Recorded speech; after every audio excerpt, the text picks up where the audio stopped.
10, in fact, with Haslam, Sykes and Locatelli all in their pit boxes as well. As far as the leaders are concerned, the only two out on the circuit at the moment, number 45, Scott Redding, currently loses 0.4 of a second to Top Rack in that final sector, and in that final sector, no one's gotten closer than 0.4 to Top Rack, so that is where the Yamaha's working really well at this stage.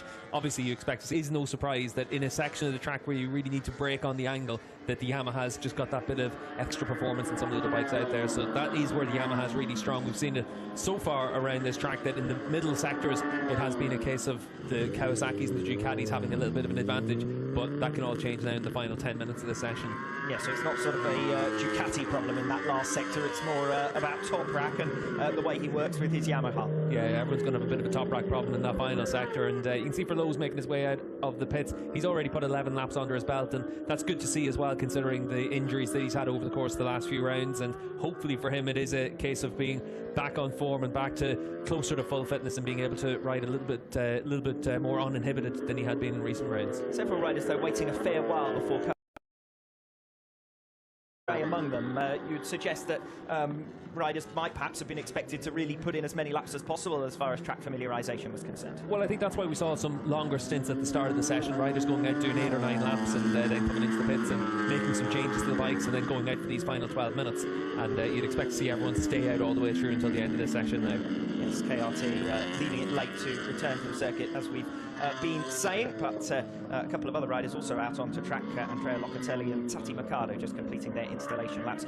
Not quite sure what Michael Van der Mark was waving his hand about there. We might be about to see it. Big moment there as he back shifts down in towards those ever tightening right-handers at the end of the lap, and for Van der Mark, he's able to at least live to fight another day, and he's going to rejoin the track and still be able to set some times. To him just coming through turn 1 down in towards 2 and 3. This is one of the tighter sections of the track, but it opens up from 3 onwards through turn 4, 5, 6. It really is opening up all the way through until we get to turn 10 at the end of the back straight. Scott Redding's just gone across the line for a new personal best, 1 minute 37.504 for Redding. So the standings now with just over 10 minutes remaining. Raz Gatlioglu 9/10 clear, Rinaldi second fastest, Bassani third fastest, Jonathan Ray fourth, and Scott Redding fifth. A fair number of Ducatis up towards the front of the field. Yeah, and certainly that's what Scott Redding's going to expect to see through the course this weekend, is that Ducati have the performance to be able to get to the front. He wants to be a spoiler. As it is right now, he's 5th fastest, but you'd expect to see him find some performance as we move through the sessions today. But Ducati, they can be that spoiler if the bike works and it's in that right operating window.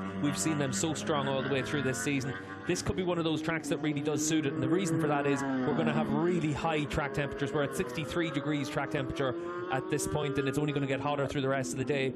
If you think back to the likes of Misano, when we had high track temperatures earlier in the season, that's when we saw the best from Michael Rubin Rinaldi. If you think back to when we saw some great performance from Bassani as well, that was with the high track temperatures. Yes, at what track temperature does the track temperature indicator start to break? Because if it's going to happen, it's going to be the up. It's already the temperature right up there. Well, I think the humidity meter is definitely broken, because it's only saying 58, and it certainly feels a lot more than that, than 58%. But it is hot and sticky and difficult conditions for everyone here in Indonesia. And speaking to a lot of challenges that they'll face this weekend, one of the big things is just getting your body to cool down after you've been out on track. That's why we're going to see the riders with their little paddling pools out the back of the garages, and they'll get straight into that once they finish a session.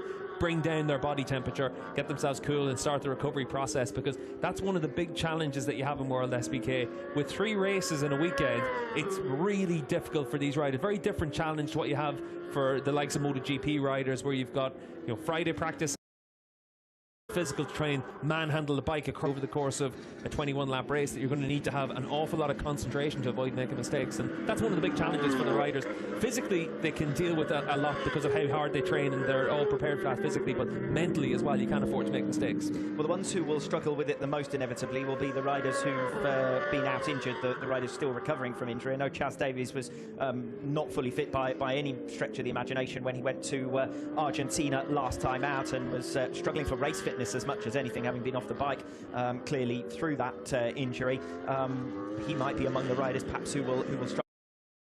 of Chaz's favourite tracks, one of the places he went really well, because traditionally his fitness has been a big advantage for him, and that is one of the areas where some riders in the past had a big advantage over others. Now pretty much everyone on the grid is super fit, and that advantage that you might have had, it does get minimised quite a bit. But if you just have that small 1% advantage, it can make the difference over the course of 3 races in the weekend. Yes, he's not shy of the mountain passes, is he? A little bit of cycling up in Andorra. Yeah, and you tend to see with all these riders, when you look at their social media, it's always in the middle of race weekends, or the gap between race weekends, they're training hard, they're all out cycling or hiking or running or one thing after the other. And I think here in Indonesia we've seen quite a few of them out swimming as well.